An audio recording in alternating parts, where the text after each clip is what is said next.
అనకాపల్లి యువతి లావణ్యది హత్య కాదని యాక్సిడెంట్లోనే చనిపోయిందని పోలీసులు ప్రకటించారు. ఏపీలోని విశాఖ జిల్లాలో సంచలనం సృష్టించిన లావణ్య మృతి కేసులో నిందితులు దాడి హేమకుమార్ను, అతడి స్నేహితుడు హేమంత్ను పోలీసులు ఇవాళ మీడియా ముందు ప్రవేశపెట్టారు. ఇది హత్య కాదని, హేమకుమార్ తాగిన మైకంలో సెల్ ఫోన్ మాట్లాడుతూ డ్రైవ్ చేయడం వల్లే ప్రమాదం జరిగిందని చెప్పారు వైజాగ్ పోలీస్ కమిషనర్.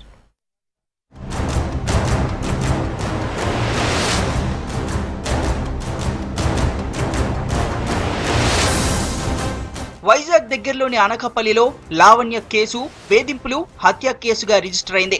నూకాంబిక అమ్మవారి దర్శనం చేసుకుని బైక్ పై తిరిగి వెళ్తున్న లావణ్యను, దివ్యను అనకాపల్లి యువకులు హేమకుమార్, హేమంత్ వేధించారని, అంతటితో ఆగకుండా బైక్ ను వెంబడించి కారుతో ఢీకొట్టారని, దీంతో కారు బ్యానెట్ పై పడిన లావణ్య చనిపోయిందనే వివరాలతో కేసు నమోదైన విషయం తెలిసిందే.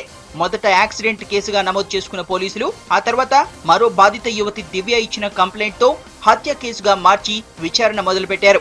ఈ కేసులో నిందితులు దాడి హేమకుమార్ ను, అతడి స్నేహితుడు హేమంత్ ను పోలీసులు ఇవాళ మీడియా ముందుకు తీసుకొచ్చారు.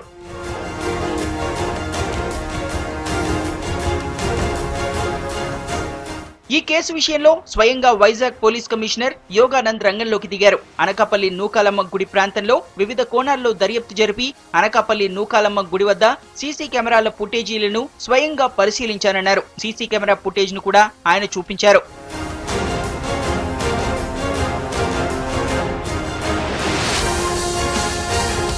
మీడియాలో వస్తున్నట్లు ఇది వేధింపులు, హత్య కేసు కాదని ఆయన చెప్పారు. హేమకుమార్ తాగిన మైకంలో ఉండడమే కాకుండా సెల్ ఫోన్ లో మాట్లాడుతూ డ్రైవ్ చేయడం వల్ల ఈ ప్రమాదం జరిగిందని తెలిపారు. ఆలయంలో ఎక్కడా లావణ్య, హేమకుమార్ ఒకరికొకరు తారసపడలేదని చెప్పారు. సీసీటీవీ ఫుటేజ్ మొత్తం పరిశీలించిన తర్వాత తాము ఈ నిర్ధారణకు వచ్చామన్నారు.